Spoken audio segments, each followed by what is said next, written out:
Hey guys, this video has been requested a lot, but I've just been hesitant to put it up because I've never shared my testimony before in full. So I've tried filming it several different times and it just hasn't worked out for whatever reason. But today I sat down and God has my attention right now. He has my face in his hands, Sydney, pay attention, you're gonna do this. And I'm like, okay. So I want to be obedient and I want to believe that me putting this out there and my obedience to God touches lives. I want to believe that it speaks directly into your life. It's just totally me pouring out my offering and obedience to God. I don't think that testimonies ever really end. I don't think a testimony just cuts off after you get saved and then, I'm living a happily ever after life right now. No, it doesn't just cut off. And so it was really hard for me to find a stopping place with my testimony because I'm literally living my testimony right now. Me making this video is part of my testimony, and how I want to be obedient to God and see the fruit that comes from that. A testimony is just when you go up on the stand and testify for somebody. I'm a witness to events. I'm a witness. I can see with my own eyes, smell, taste, hear, touch with my 5 senses, and my spiritual eyes are open to this reality that I now understand and know and that I'm a part of in God's kingdom, and I can say I'm a witness to it. So I'm giving my testimony as a witness to things that actually exist. So yeah, that's all just a major intro to say that this is my testimony video of how I got saved. So take me back to the beginning, when I was young, running through the fields with you. So take me back. Okay, so I was raised in a really nice family. I have great parents. They're super nice, beautiful sisters, and I don't have any brothers, but my sisters are twins, and then I am their older sister, and that's all we got. And then my mom is white, my dad is Hispanic, and so they had us. Grew up in Frisco, Texas. It wasn't super affluent back in the 90s, but it would become a hub for business, and it's very, very nice now. I don't live there anymore, but it's a very nice area. So I grew up in a great part of America, and my parents are still together to this day. My sisters love and know God. My parents know the Lord. Everyone in my family is pretty much a Christian. So I had a really great childhood. I remember I got what I needed when I needed it. We never really went without. I wasn't very bratty either. I was a pretty good kid. My sisters were good kids. When I was about five or six, we were at a distant relative's house with a bunch of other distant family, and there was an incident that took place in a back bedroom with me and another family member. They led the way, of course. I had no clue. I didn't know anything about sex. I was just growing up on Disney and, watching Nickelodeon, just minding my own business, playing Barbies with my sisters, very normal childhood. But then that thing happened when I was 5, and after that, it's pretty much everything changed because I became a highly sexual child. I didn't know it was sexual at the time because, like I said, I had no clue. And of course, I was too young for my parents to have the talk with us. Anyway, when I was 5, that happened. And at the time, I remember thinking, I have no clue what this is. I don't know what we're doing. But then I also, at the same time, knew that it was to be hidden from my parents. And just a little side note, my family did not go to church at all at this point. I didn't know what Christianity was. I didn't know anything about God. I had no concept of religion or ever setting foot in a church. I have no recollection of that until I was in 5th or 6th grade. So at this time, I didn't have any sense of right and wrong other than, you get spanked if you hit somebody. So I didn't really have a moral compass, but I remember thinking at this early age, I should not tell anybody about this. This is not a good thing. Now I'm going to use the word coincidentally, but now looking back, this was not a coincidence at all. But coincidentally, at the time, after that occurrence with the family member, like a few months later, somehow a VHS tape ended up in my bedroom. And like I said, I grew up on Disney, Lion King, Little Mermaid, Cinderella, all the classics. Yeah, this VHS tape somehow ended up in my bedroom. I don't know how it ended up in my VHS collection. But I remember popping it in my VCR and just thinking, oh, it's just a boring adult movie because it wasn't animated. So I made that note in my head. I remember thinking. But then clothes started coming off, and it was a full-on porno, and I had no clue at the time because, again, I was 5. So like I said, I thought it was a coincidence that that occurrence happened with the family member, and then now this tape was introduced. But looking back now, I don't think it's a coincidence at all. I think it was totally the hand of the enemy working his way into my life already, because I was such an innocent little child that lived in a bubble, and it's like it just burst that year. And like I said, I became a highly sexual child, just sexually minded, and I couldn't even use the word sexual. I had no clue what that was. I couldn't label it as anything. If my parents asked me what I thought I was watching, I would have said a man and woman loving each other. Like I just had no idea. So once again, like with the incident with the family member, I also noted in my head, I should not show my parents this, even though I had no sense of right and wrong, but I knew that I wasn't supposed to show them that. So unfortunately, I kept watching it. I watched this tape over and over and over again. It carried on over into first grade. And I remember I would start acting things out with my Barbies. I would write things out in journals and like try to like get it out somehow, because as a kid, I don't really know how you can keep it all in at that age. Like you're just like a little sponge, like you're gonna leak. And so I guess I started leaking because I just had to process some of that stuff. I would go to school, get good grades. My teachers loved me. No one would ever suspect this of little Sydney. But then I also had this side thing where instead of watching a Disney movie in the afternoons after school, I would be watching porn. Very strange. It's just saying all of this out loud sounds very strange. So I want you to kind of notice a pattern as I talk about all of this stuff. It's like a lot of things were introduced to me in a very dark, short amount of time, and I had no clue who God was. But I don't know why I'm getting emotional saying this, but it's like God was there all along, and I never even realized it. He had his hand on me all along. And any of you who walked through dark seasons where you were molested, or things were introduced to you, or you became addicted to porn at a really early age, I don't want you to ever think that God can't redeem that. And what you were doing at that age, you didn't know any better. I had no clue. And whatever you've done, you probably had zero idea. So any guilt or shame that's on you for that, I just want to, I don't know, I just feel like I have to say this right now. Like somebody needs to know that guilt and shame isn't yours. Like you had no idea God's hand was on you and the enemy was messing with you. And we can ask, like, why does God let that stuff happen?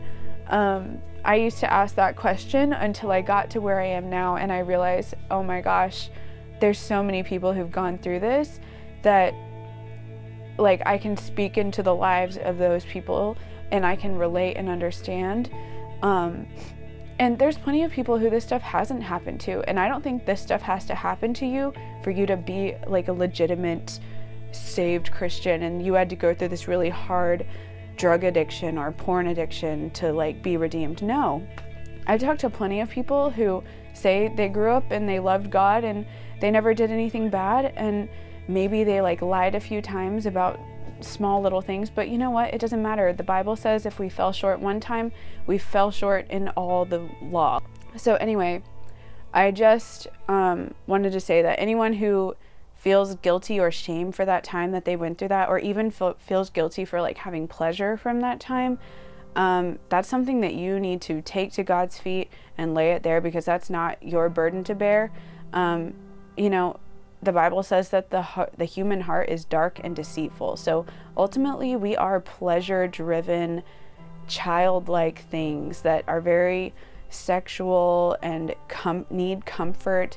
And so whatever that thing is that brings us that, we're gonna like gravitate to it. That's why this Christian life is so awesome, because it sets you free from that stuff. Yes, it still plagues you, but like, I'm not controlled by my pleasure seeking. I'm not controlled by my need to be satisfied, if you will, because God is my ultimate satisfaction now.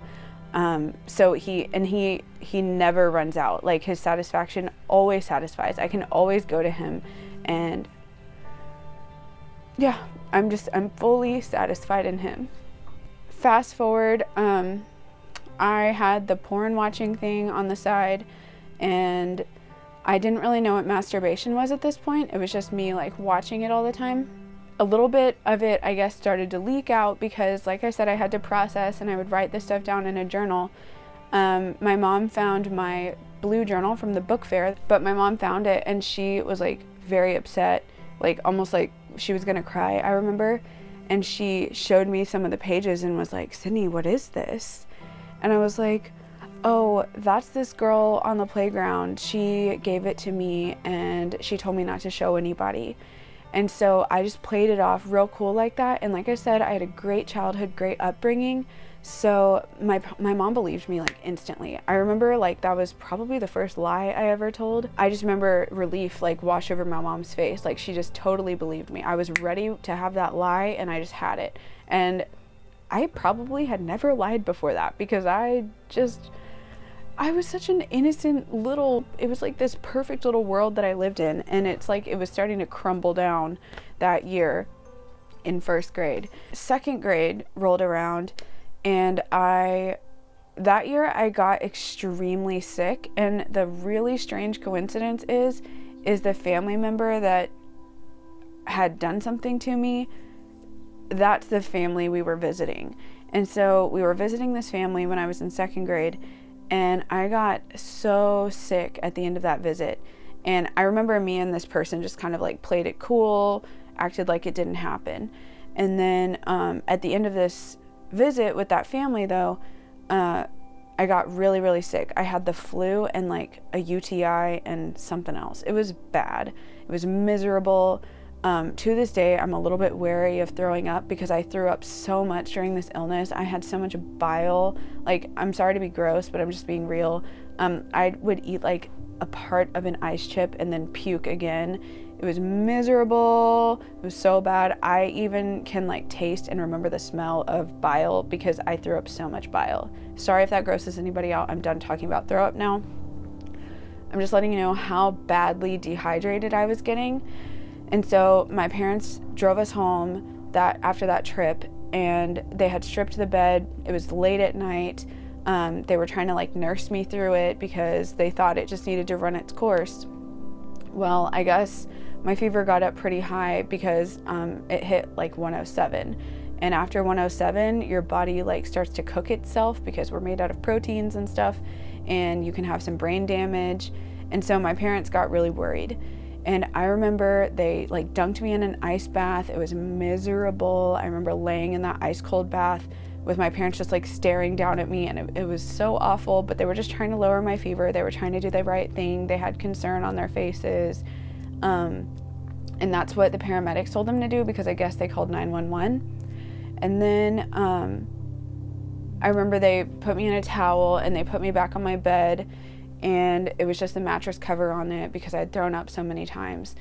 And I was trying to fall asleep, man. I remember I was slipping off into the sweetest, like softest, warmest sleep you could ever imagine. And I fully believe now that like my little body was trying to die. Like, I was trying to go, because it was just the most peaceful sleep you could ever imagine. And I kept getting mad that my parents were waking me up. They were like, "Sydney, you have to stay with us, wake up." And they were like, the ambulance is almost here. And I just kept getting really frustrated because I was just like drifting into this amazing deep sleep. I can't stress how amazing it was. But I guess that wasn't in the plans for me. So I remember my dad set me up and put me on a chair, and I was just kind of like so done. My body was so done. I'd been puking for like 2 weeks, could barely keep down food. I'm not saying my parents like kept me out of the hospital for 2 weeks. I'm saying like it ran its course, and I would get better, and then it just got worse because of the UTI and whatever else happened. Anyway, so my dad put me on the chair, and I was like going back and forth. And then I just finally said it. I was like, I'm gonna die. Like, I think I'm gonna die.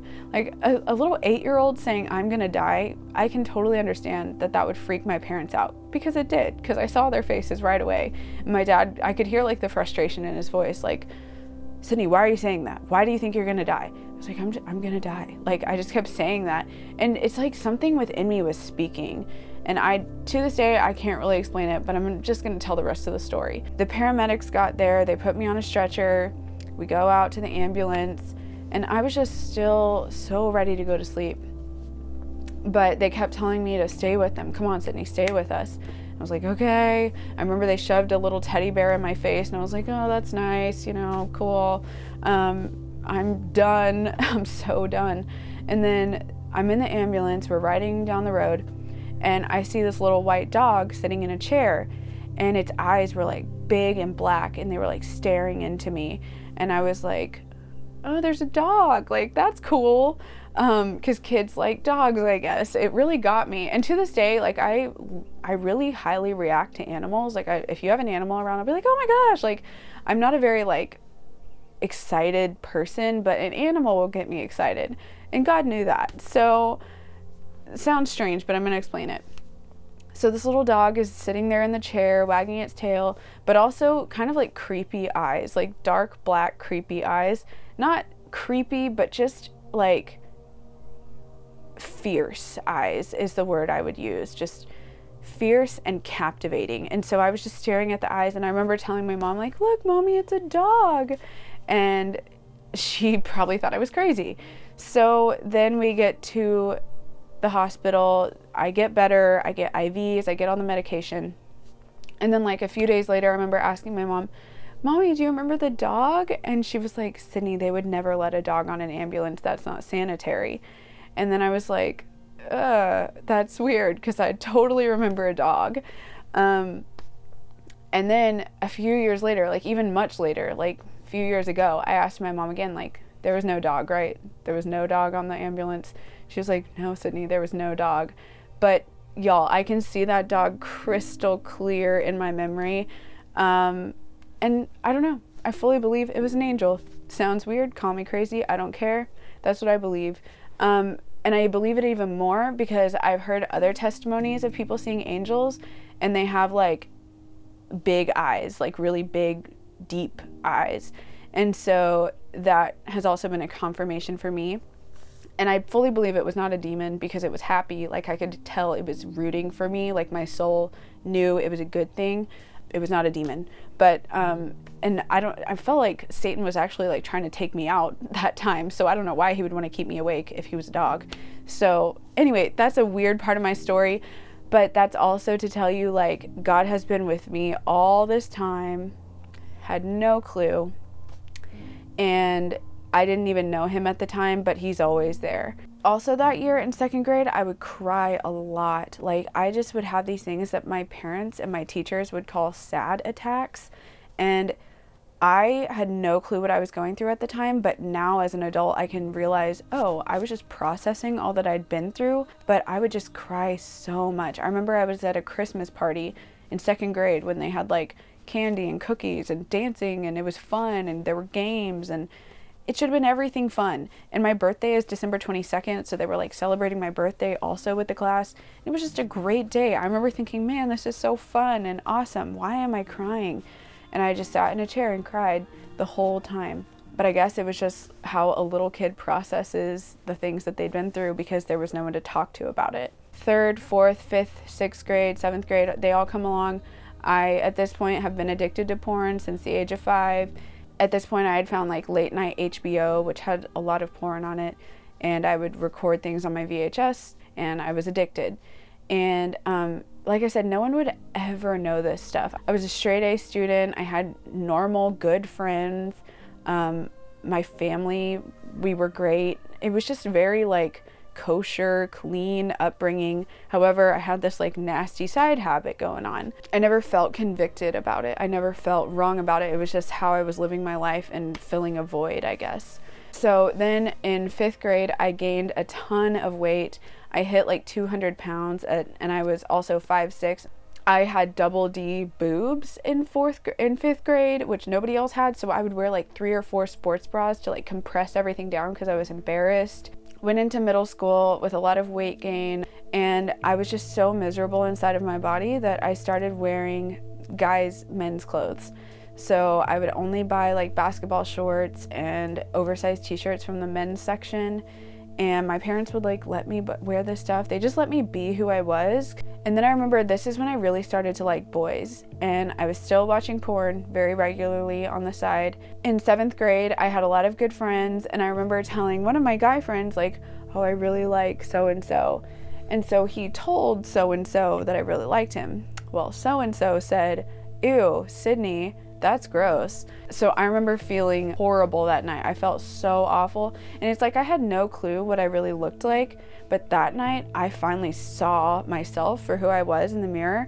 And I saw how huge I was and how disgusting and ugly I was. And I'm not saying that I was, but that's how I saw myself at the time. And that's when all the lies started to come, all these whispers of like horrible things about myself, just like, wow, you are ugly, you are gross. He used the word gross toward you, and he is right. You are perfectly defined by the word gross.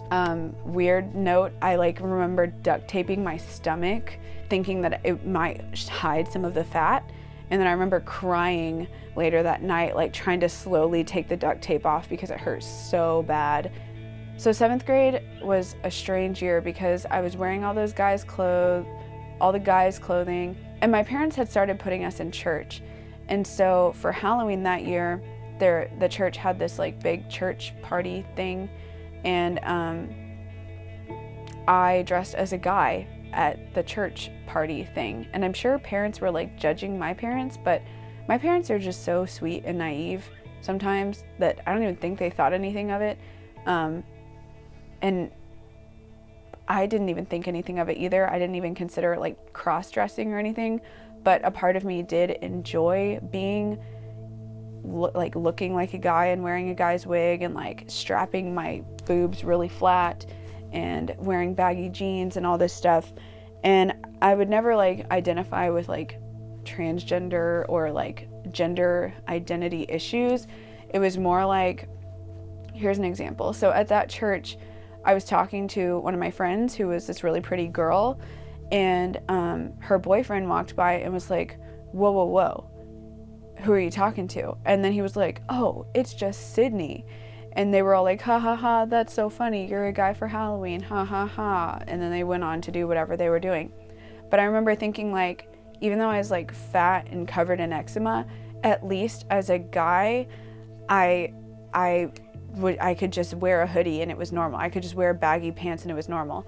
I didn't have to wear any makeup and it was normal. I didn't have to be pretty because I was a boy. And I remember loving that feeling. So it wasn't ever that I wanted to be a guy because I liked girls. It was more like I wanted to be a guy because I hated myself. And so that was a weird year where I just really wished I could just hide or be a guy. But then I moved on from that. My parents like bought me a purse. I don't know if that was like a subtle suggestion from them or something, but I remember they bought me a purse and I actually really liked it, and I hated that I liked it because I was like, dang it, I really like this purse. I lost a lot of weight because I was in athletics and I had to run a lot and I was really slow, and the coach would lap me and like make fun of me, be like, Sydney, haha, I'm gonna pass you. And I was like, okay, jerk. But really I was like dying inside. So anyway, I came back to 8th grade, having lost some weight, started wearing makeup. I learned how to do my hair. That was revolutionary for me, kind of in a bad way, because 8th grade I started talking to this guy online, and we talked for a long time, all the time. We would talk till like 2 or 3 a.m. I thought I was in love. He was like the best thing ever. And of course it turned sexual. He asked for naked pictures, and of course I would send them, and he would send me stupid pictures of himself. And that was just the best thing ever my 8th grade year. I thought I had a grown-up relationship, but really I didn't. So then I took all that baggage into 9th grade with me, having lost even more weight and having learned how to cake on even more makeup. Over that summer, I got addicted. I was still addicted to porn all this time. Keep in mind, porn was always a regular part of it, part of the story. Romance novels, whatever way I could get it, that's how I would get it. That's when I started to experiment with masturbation. I don't really want to talk about that stuff because it just seems a little inappropriate, especially if I have male viewers. So that's when that brokenness really started to show its ugly head. 9th grade came along. There were finally guys who were taller than me, bigger than me, and I loved that. I thought that was the best thing ever. And of course, I was talking to all these different people online. I was just sending pictures to guys all the time. I got a Myspace, horrible idea. That's where it really started to go crazy. My generation, like, we didn't really have the internet all at the beginning, and then it was introduced to us like while we were in middle school and high school. Just craved the attention from guys. I ate it up, and I wore inappropriate clothing. I would be very promiscuous. And finally, I got my first boyfriend. Thankfully, I wasn't allowed to date yet, so I just kept our relationship at school. So thankfully, our relationship never went physically past a certain point because it couldn't. He kept breaking up with me. He broke up with me 3 times in the span of a week. And I remember looking at him like, why do you keep breaking up with me if you're just gonna get back together with me? Why do you keep doing that?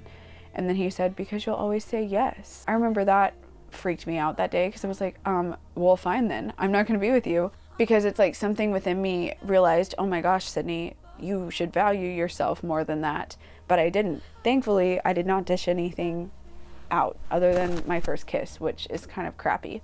But oh well, that's part of my story. So keep in mind, I have a bunch of different factors in my life. I'm a high school student. I was going to church, kind of not paying attention. If anything, I was using church more for boys. I was addicted to porn on the side. I was talking to a bunch of different people online, and I was just indulging in everything I could possibly indulge in. It just kept getting worse. I started meeting guys that I didn't even know. I remember my mom hand delivered me to one of them and she had no clue. I told her I was meeting a friend of mine who was a girl named Allie at the movie theater, and she was like, okay, Sydney, I trust you. Of course they trusted me. I'd never done anything bad before that they knew of. He dropped me off with this guy, and I made out with him in a movie theater, and it was disgusting, and I felt disgusting afterwards.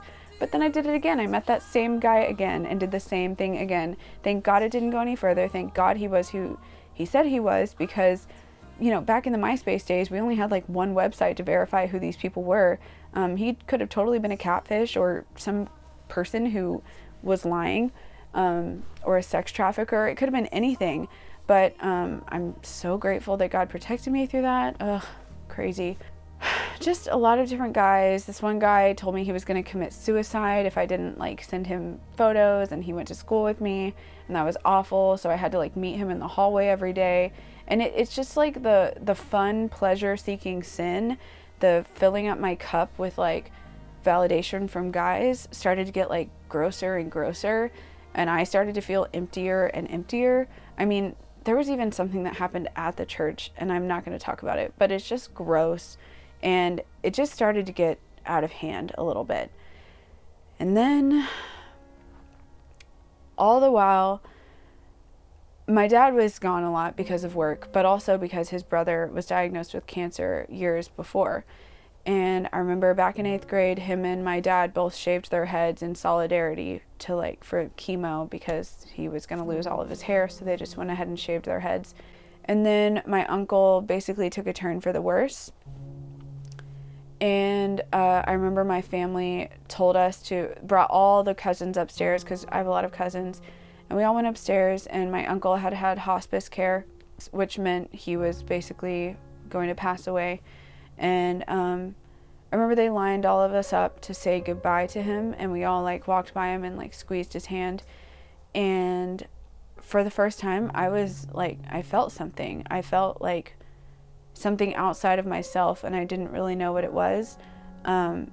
Because first of all, it was just a startling view. I mean, he was over 6 feet tall, and he was like a big guy who looked like a basketball player, who had dwindled down to like 120 pounds. Like, he looked like a Holocaust survivor, basically.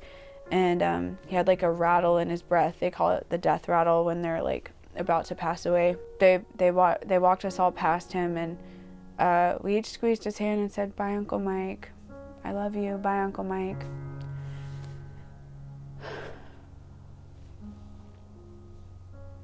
And amidst all the like brokenness and weird, stupid stuff I was doing, amidst the like porn addiction I'd had for all those years, it was like something in me that day started to like shake a little bit, kind of like, what are you doing, Sydney? What are you doing? And that's all it was. It was just, what are you doing? And it got my attention that day. And so my uncle did pass away like later that night, after all of his family had made it into the room. And that was a big deal, I guess, because one day he's here and the next day he's gone, and he was in his 40s. So it was a little shocking because he was so young. And I didn't know who God was. I just remember thinking, he is not here anymore. There's no way he can come back. Like, it's not like he just left the room. It's like he can't ever come back into this space anyway. And so that shook me up a little bit, but not enough, I guess, because my uncle was going to have 2 services, one in Frisco, North Texas, and then one in West Texas, where all my Mexican side of the family is from. And so I, being the stupid, like, just lost, pleasure-seeking, sin-seeking person that I was, I arranged a meeting with some guy out there, thinking, oh, new territory, new guys, I'll check out, that way I won't be bored while I'm there. So twisted, so messed up, but I'm just being honest.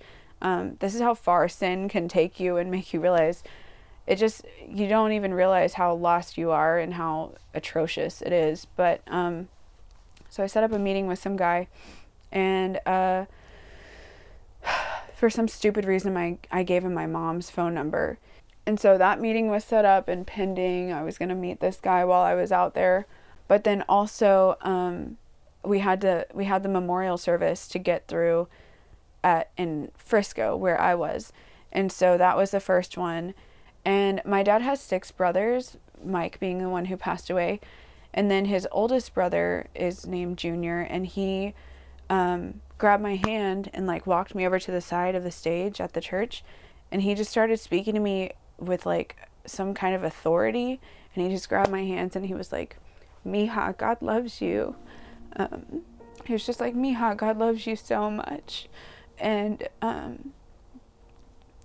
you're doing a lot of things that you shouldn't be doing, but just know that God is going after you, and you think your parents are so wrong, but I'm just here to tell you that even when they're wrong, they're right, and you need to respect them and honor them and listen to them and obey them, and God loves you so much." And so I can't remember everything else that he said, but all that stuck out to me.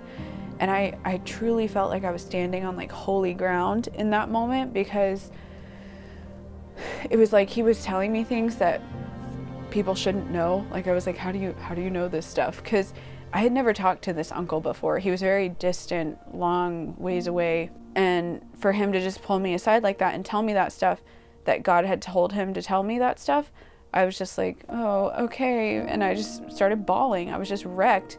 But then at the same time, I still had so much crap that I was just dealing with that I didn't even know what to do with it. I was like, okay, thanks. Like, I'm a wreck now. What else does God tell people? That's weird. But then we had the other service to go to in West Texas, which all the family that was at the Frisco one was, of course, going to be at the West Texas one. And so we all went to the West Texas one, and this is where I was planning to meet that guy. And my parents got a phone call, and it was that guy asking for me. And then they were like, "Who the heck are you?" And he was like, "I'm supposed to meet this girl named so-and-so, Sydney." And then my parents flipped out because I wasn't supposed to be dating. And they, of course, were planning their brother's funeral. So that was devastating for me to be so insensitive from their perspective. However, this isn't an excuse, but I'd been dealing with all these addictions and like needing male validation my whole life. So of course this was just another part of that story that no one had any clue about. And so my parents had like a harsh talk with me there. I don't really remember it other than I was scared out of my mind because I knew when we got home I had a huge punishment waiting for me. And so the funeral went on. We buried my uncle. It was devastating. It was tragic. I felt my heart breaking a little bit more. And then we got home and my dad had a long talk with me. He was angry. He was very, very angry. I've never seen my dad so angry in my whole life. Because I've made him mad even more later on, but this time was bad. He like slammed, he had just bought me a new camera, which was the one that I used for all my nasty things. And he busted that thing up in front of me. And my dad doesn't speak Spanish very much, but he did use a few words toward me, like basically meaning, have you no shame? And I didn't really have any shame because I'd never really done anything bad before that had been caught. And so it's like I just didn't even know what to do with it. That night, my parents, I knew that I had to tell them everything because every lie was connected.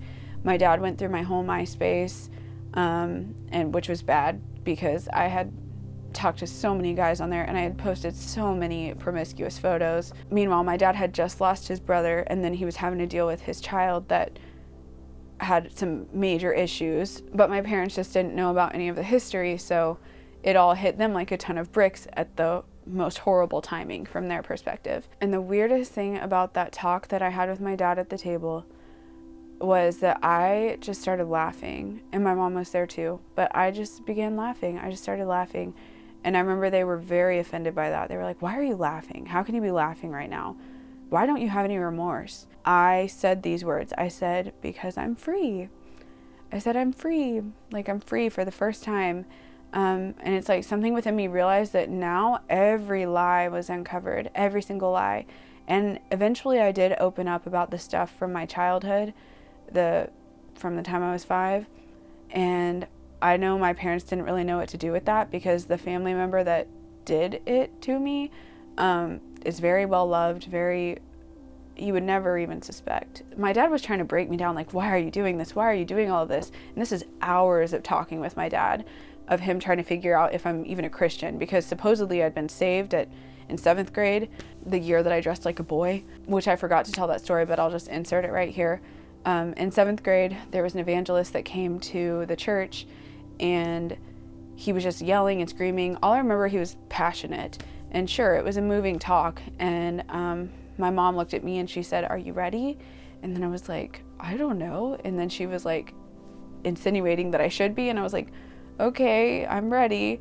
And this is not to like make my mom feel bad for like pushing me into salvation, not at all. I believe this is just part of my story also. And so I went up to the front, gave my life to Christ, and they took everyone to a back room where all these prayer partners were.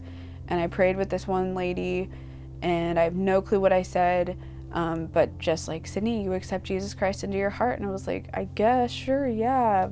I said yes because I knew it would make everybody proud, but I didn't have any clue what I was doing. I didn't know who God was. I didn't know who Jesus was. They said he died on a cross.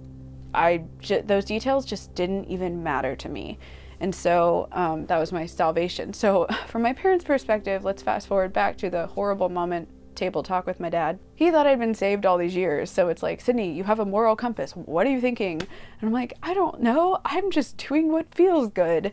And so I explained all of that to him, and he kept like asking me, why are you doing this? Why are you doing this? Why are you doing this? And I was like, fine, I'll tell you. And then I told him, like, you know, it's deep. It's deep. It goes way back before you could ever even imagine. Like, it starts from a deep-rooted place. I don't know if that answer was good enough for them, but my dad was going to send me to boot camp and have me, like, shovel a bunch of dog poop because he was really mad at me. I spent a whole day kind of, like, imprisoned. My dad took away everything from me. And that whole day, I sat in my room, and I just, like, I was pissed more than anything. I was just really angry that I had been caught. But also, I was starting to think about why I did everything that I'd done. And I realized that I never even cared about any of the guys that I was pursuing. I just liked how it made me feel. It was a very selfish endeavor. And I always felt awful after I did anything with a guy or got any affirmation from a guy. And so that day when I was like on lockdown, thinking that I was going to be sent to boot camp, I sat in my room and the Bible that was there from my 7th grade fake salvation sat next to me. And I just kind of saw it and thought, well, there's nothing better to do. So I opened it up, and I didn't know anything about how to find anything in the Bible. I just opened to the middle. And then I did see the word Proverbs at the top, which that was the only book in the Bible that I'd ever heard of from somebody. I just always heard that people like to read Proverbs because they're like little one-liners instead of long stories. And so I was like in Proverbs 12, and I was just reading through it, and it was like I was just reading like blah, blah, blah, blah, blah, blah, blah, blah, blah, blah, blah, blah, blah, blah, blah. But then Proverbs 12:19 came, and it said, truth will stand the test of time, but lies are soon exposed. And then I just stopped on that verse, and I read it again, and I read it again and again and again, and it just hit me. I can't even, it's like the words came off the page, it's like the voice spoke. Everyone says that in their testimonies usually, but it's true. I mean, it's like the word literally came alive and breathed into me and told me, just like downloaded that it was absolute truth. Truth lasts forever. And if you tell the truth, Sydney, then you never have to cover anything up. You never have to cover any trails and make sure that you're covering yourself. If you tell the truth, you're always good. You're always walking in the light. And that spoke to me a lot because I had been quite the liar all those years to cover up so many different trails, to the point where I'd almost like start to believe my own lies. I'd be like, oh, wait, is that true? I don't know. Who cares? As long as I'm not getting caught, it's okay. And then I just put down the Bible. And it's not like I even really acknowledged God. I didn't pray or anything. I just thought, wow, that was powerful. Maybe there's something to this God stuff. And then sat in my room the duration of the day with nothing to do. But I do remember later that night, some fear came, very tangible fear, just like a darkness, like almost like a presence. Sounds creepy, but it's true. I just felt like a heavy darkness come to me, and I almost felt like this darkness was laughing at me and mocking me. And I have a visual image in my head that I don't really like to think about it because it is a little bit creepy, but I just felt this presence as if in the spirit realm there was something trying to, antagonize me. And I remember feeling such fear in that moment, just like, oh my gosh, like, leave me alone. I need to go to sleep. Like, I'm going to go to boot camp. I need to get my life together. And this thing was just smiling and laughing.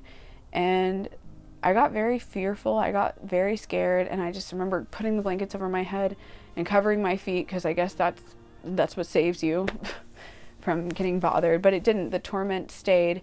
And then finally, after a few minutes of this, I was fed up. And I just said, okay, God, if you're real, I want to do this. And that's how I got saved. That's simple. I was just like, if you're real, let's do it. I said it out loud, and then I just felt peace, total peace.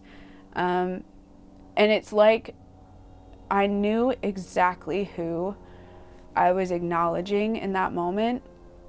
It was the same God that my uncle had talked to me about after that service. It was the same God that kept me awake in that ambulance.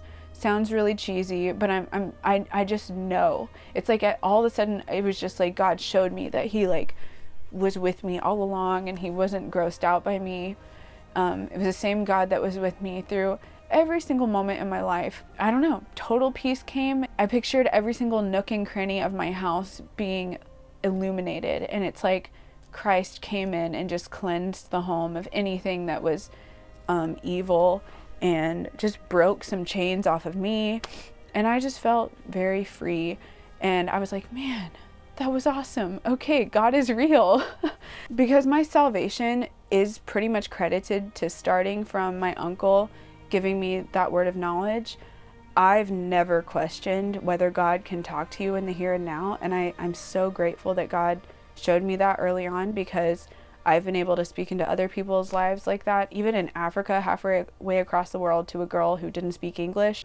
Like, God gave me a vision for this woman, and I was like burning with fire inside to like tell this woman what God had to say to her. And so I am so grateful that my salvation started like that, because I've never questioned that God speaks through people and prophets and prophetic words. And so after that, guys, it was rough. My parents still had a lot of trust issues with me. I was grounded pretty much for 2 years. I still made a lot of mistakes, but finally they had removed all the vices. Like, I didn't have any phone or internet or laptop. I didn't have anything. I had all my clothes taken away that were like low cut and short skirts and shorts and dresses. My dad took away all that stuff, and he told me I could only listen to Christian music, and then he said that I had to go to church faithfully. And so I started doing that. It was an awesome challenge for me, because I grew very quickly in the Lord, because I had witnessed such a beautiful transition over from like all this dark crap and being addicted to so many things. And then I instantly felt the change. Like, I was just like, oh my gosh, God is so real. I don't even want this stuff anymore. Like, part of my flesh like tries to pull me back into it, but there's a voice now that says, no, you're better than that. No, I love you. No, let's go do this. I loved being in church at that point. And I remember at church, in all the Sunday school classes, there were like 70 kids spread out through all the Sunday school classes, and they asked everyone if they wanted to like share their testimony from any of the years that they'd been saved. Little did they know that I had just recently been saved, because on their books I was saved like 5 years prior, but I wasn't. I was so like on fire and gung-ho for the Lord that I immediately was like, oh yeah, like I'll share my testimony. So I wrote down on the card like, yeah, I'll share. Thinking that so many other people were going to share, because there were way more churchy kids there than me, and I thought surely lots of people will share. I showed up to the day that we were going to share our testimonies. All my family was there because I knew I was going to share. I was on better terms with them at this point. It had been like a year. There had been some healing and some trust building. I showed up and they handed me a microphone and they were like, are you ready? And I was like, yeah, where's everybody else? And there was nobody else. There was no one else there to share their testimony in a church group of like 70 or 80 kids. And I just wanted to like plug that in there to let you know, like, God will use the least of these. He will use the people that no one ever expected. Like, I was such like a quiet wallflower at church because I was mostly insecure about being Christian because I didn't know anything about it. I never felt like I measured up to all the other kids who like knew all the Bible stories and knew all the correct answers in Sunday school, because I never knew. Like, Sunday school teachers would be like, was it Abraham, Joshua, or King Uzziah or something? And I'd be like, oh my gosh, I've never even heard of those people. And like, everyone in church is like, Father Abraham had many sons and many sons had Father Abraham, like all those songs and stuff. And I didn't even know those songs. I didn't know any like old church hymns. I just wasn't rooted in the church the way that a lot of these kids were. And so the fact that I was the only one there to share my testimony that day, kind of like, I felt like God spoke to me like, Sydney, I want to use you if you'd be willing to be used. And so I just realized that day that like God will use those that you would never expect. And even today, I still feel like God is telling me like, Sydney, I'll use you if you're obedient. I'll use you if you let me use you.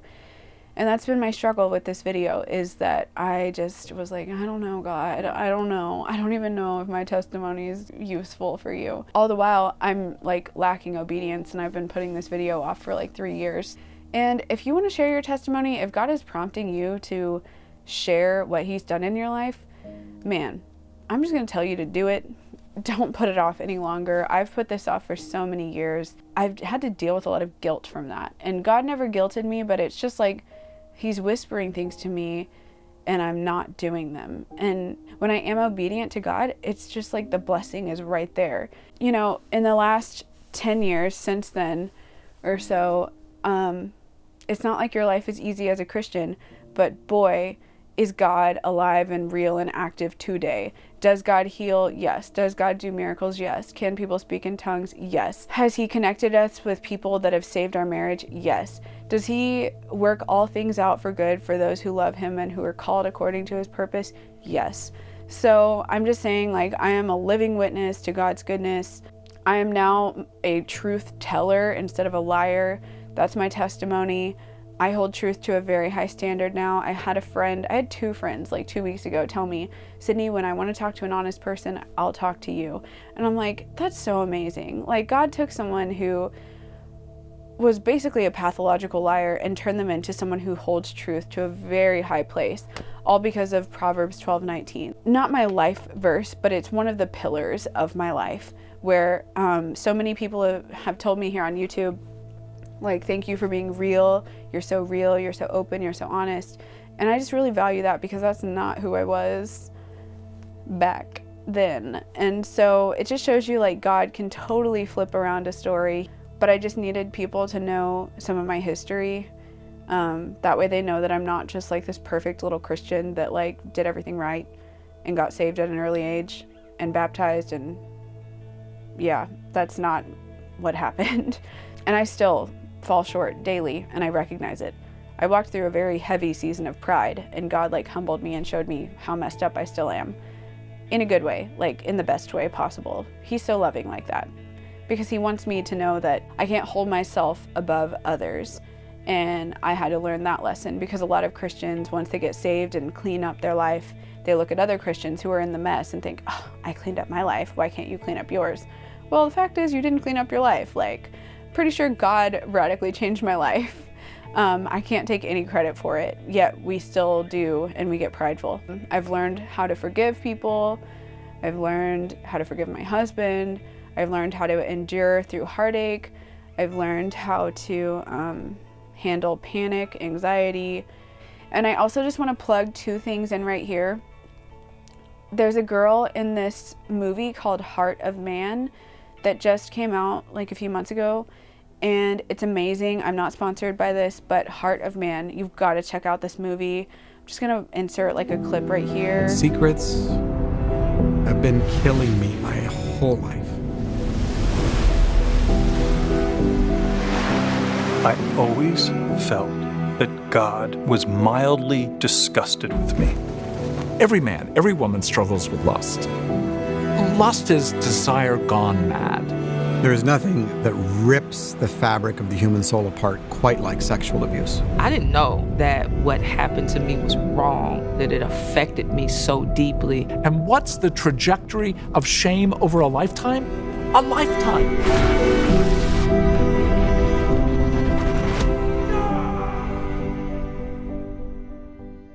It is incredible. There's a girl in there who has a story very similar to mine, and I love that she told it, because it's actually one of the things that prompted me to do this video.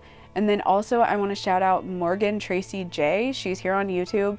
She's awesome. I love her. She doesn't know who I am, but if you go watch her videos from me, you should like tell her that I sent you so she can know who I am. No, just kidding. But I just wanted to shout her out, because she has been diligent in doing things that God has asked her to do, and it's part of the push for why I've been burdened to do the things that God is asking me to do. So, you know, if you're a Christian who feels like you should start posting on the social media sphere, you know, you should get on that, because I really think God is doing a move right now, and we need to be obedient for all of us to like come together and be this like wave, and this revival that everybody's hoping for will come if we all are obedient, and like we'll all be in sync, because the Holy Spirit is whispering to all of us. Obedience is the only thing that keeps some of us out of the promise. So just want to encourage you to be obedient. Like I said, Morgan Tracy J, so awesome. Heart of Man movie, amazing. And thank you so much for watching my testimony.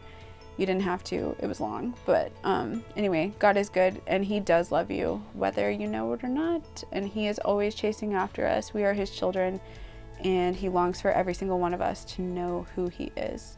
So I'll see you guys in my next video. Bye. Help me to love with open arms like you do.